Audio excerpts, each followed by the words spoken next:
Om Swastiastu, selamat pagi Ibu dan teman-teman sekalian. Pada kesempatan kali ini, kami dari kelompok 6 akan membawakan materi mengenai manajemen keuangan internasional. Adapun sub-sub pembahasan yang akan dibahas adalah sebagai berikut.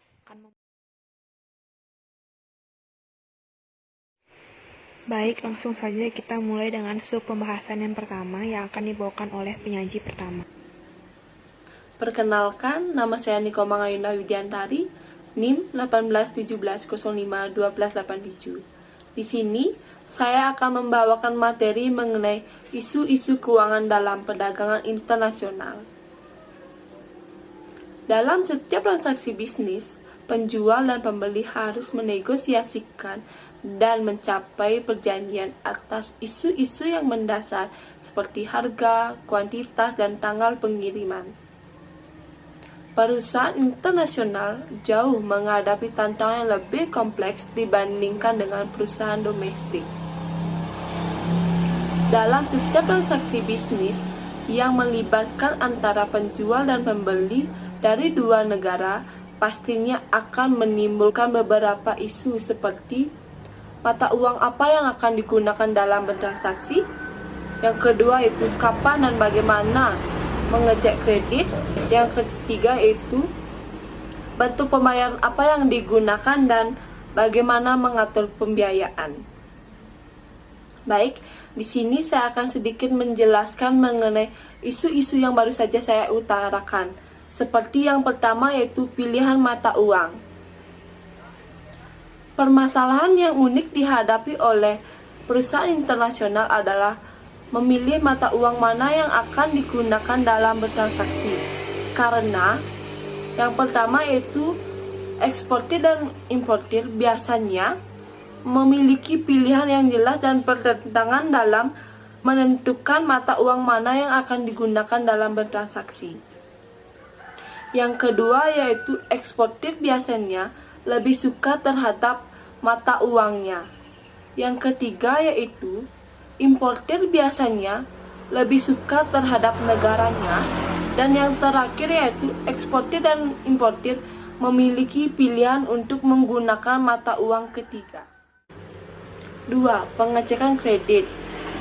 Isu keuangan penting lainnya dalam perdagangan internasional adalah bonafiditas dari pembeli atau importir. Indikasinya adalah kehandalan maupun kejujuran. Untuk pembeli yang memiliki risiko besar, maka perusahaan bisa meminta pembayaran untuk mengurangi kredit. Sekian presentasi dari saya, akan dilanjutkan oleh teman saya. Om Swastiastu, perkenalkan nama saya Lusri Indrawati, NIM 181705106. Di sini saya akan menjelaskan materi mengenai metode pembayaran, di mana metode pembayaran ini adalah pihak yang terlibat dalam transaksi internasional biasanya menegosiasikan metode pembayaran berdasarkan penilaian eksportir tentang kelayakan kredit, importir, dan norma-norma dalam industri mereka. Adapun banyak bentuk pembayaran yang dapat dilakukan dalam perdagangan internasional, yaitu yang pertama pembayaran dibuka, di mana metode pembayaran yang paling aman dari perspektif eksportir. Eksportir menerima uang dari importir sebelum mengirimkan barangnya. Dalam hal ini eksportir bisa mengurangi risiko dan membantu modal kerja. Kemudian yang kedua, open account. Open account ini adalah pembayaran di mana barang dikirimkan oleh eksportir diterima importir sebelum pembayaran eksportir, kemudian memberikan tagihan ke importir yang menetapkan jumlah, bentuk, dan waktu pembayaran yang diharapkan.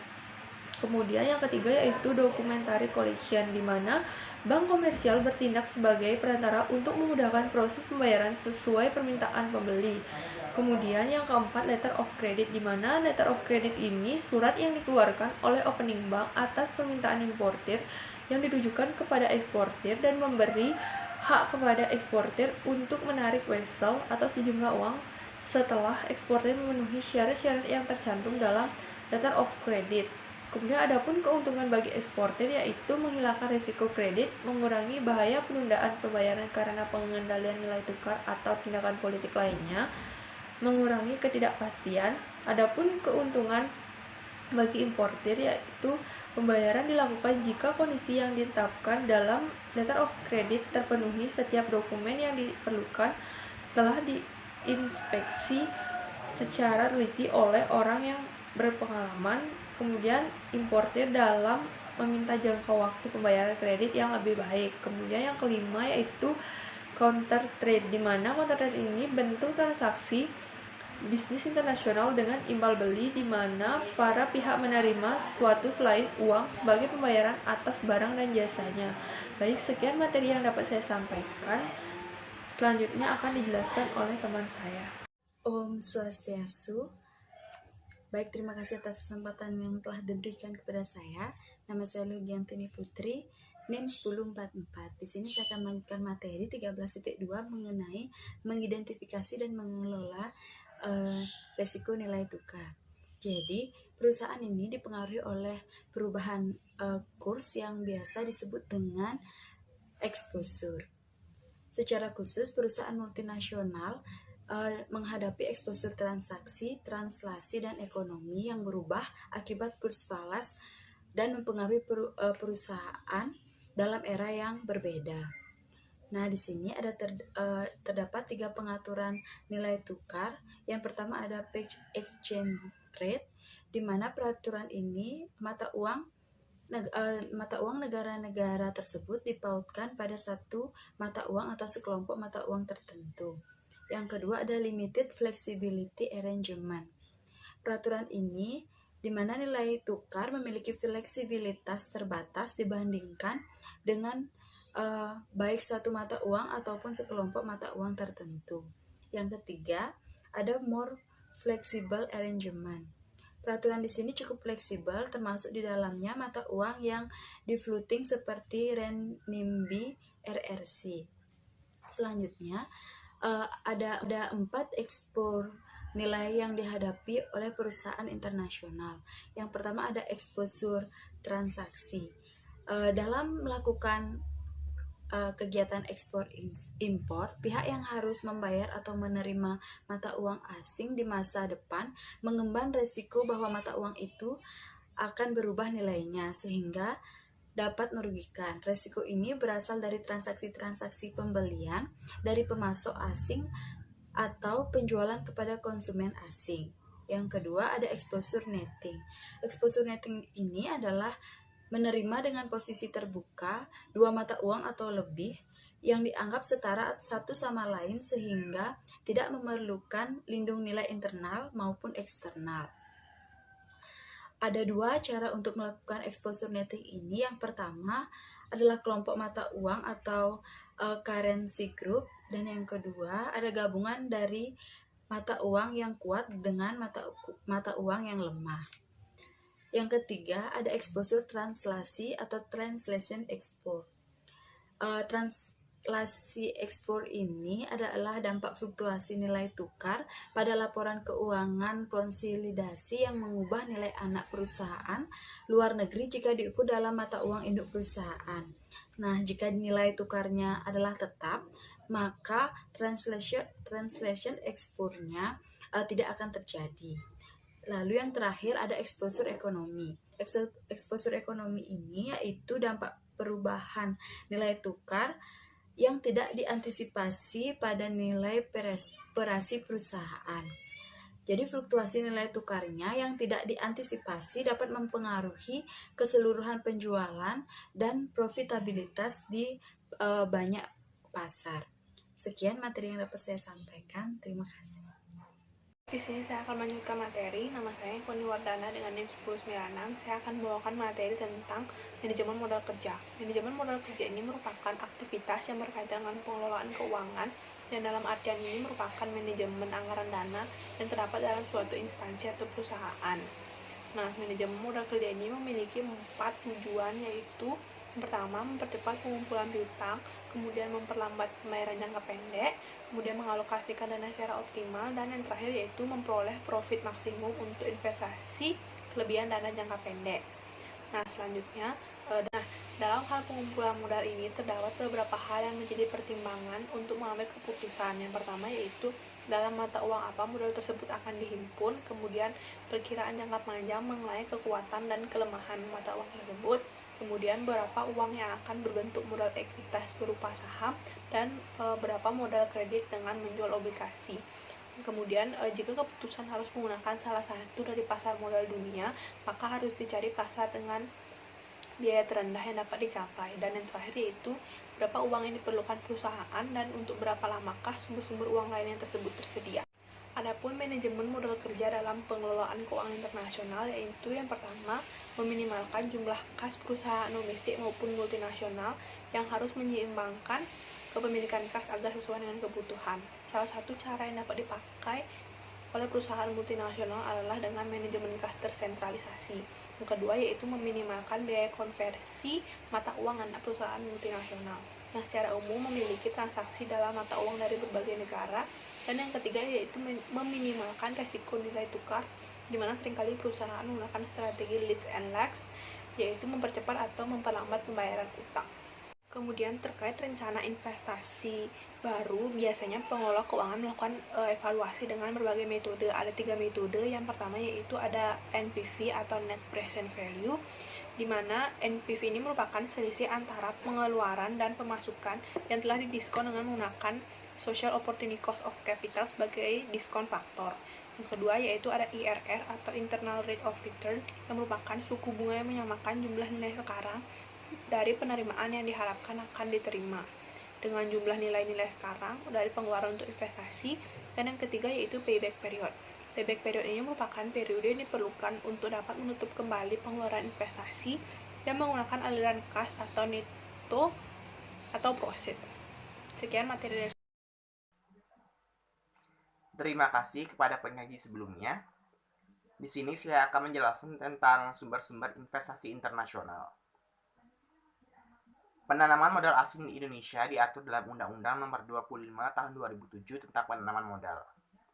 Dalam undang-undang ini, yang dimaksud dengan penanaman modal asing adalah kegiatan penanam modal untuk melakukan usaha di wilayah Republik Indonesia yang dilakukan oleh pemodal asing atau investor asing.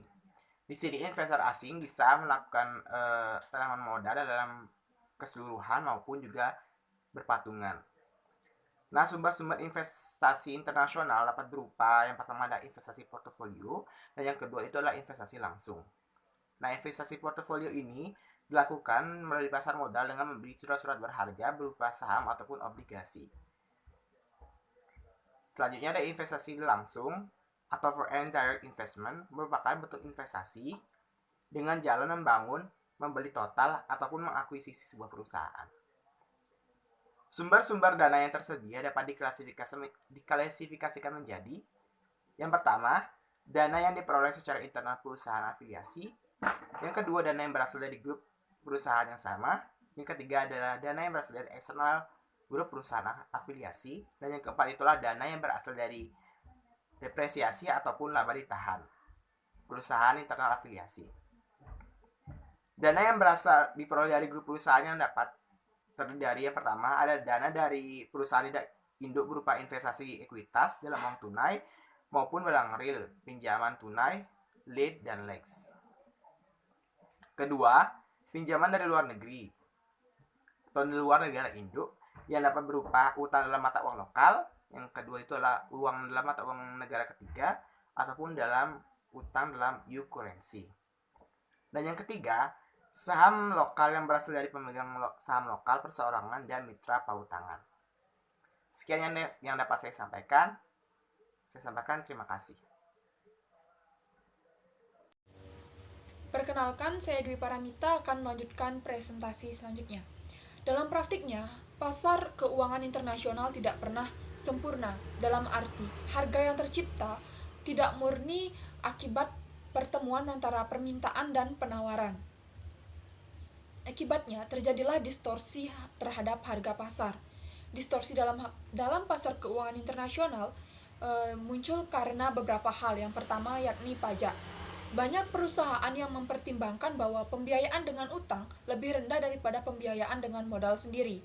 karena biaya bunga akan mengurangi pajak dan dividen akan dibayar setelah pajak. Di antaranya seperti zero coupon bond, pembiayaan debt versus equity, kredit pemerintah dan kontrol devisa, dan subsidi insentif pemerintah. Yang kedua, strategi pembiayaan ekspor. Kuncinya adalah perlunya melihat negara-negara mana saja yang merupakan pasar potensial dan sumber pembiayaan ekspor potensial. Dan yang ketiga, strategi pembiayaan impor. Perusahaan perlu menyusun daftar barang dan jasa yang diperlukan serta mengidentifikasi sumber-sumber potensial suatu negara. Yang keempat, Bank Pembangunan Daerah dan Internasional. Bank Dunia biasanya memberikan fasilitas pinjaman dengan biaya rendah, jangka waktu pengembalian yang lama, dan dana jenis tertentu dengan bunga tetap. Dan yang terakhir yakni inovasi keuangan. Pada dasarnya, manusia mempunyai perbedaan selera, preferensi, dan tingkat konsumen. Pasar sekaligus perlu merancang produk yang disesuaikan dengan kebutuhan konsumen. Demikianlah materi yang dapat saya sampaikan. Tiang tutup untuk para mesanti. Om Santi Santi Santi Om. Baik, demikianlah materi yang dapat kami presentasikan pada hari ini. Kami mengucapkan mohon maaf apabila ada kesalahan kata, dan kami tutup dengan para mesanti. Om Santi Santi Santi Om. Selamat siang.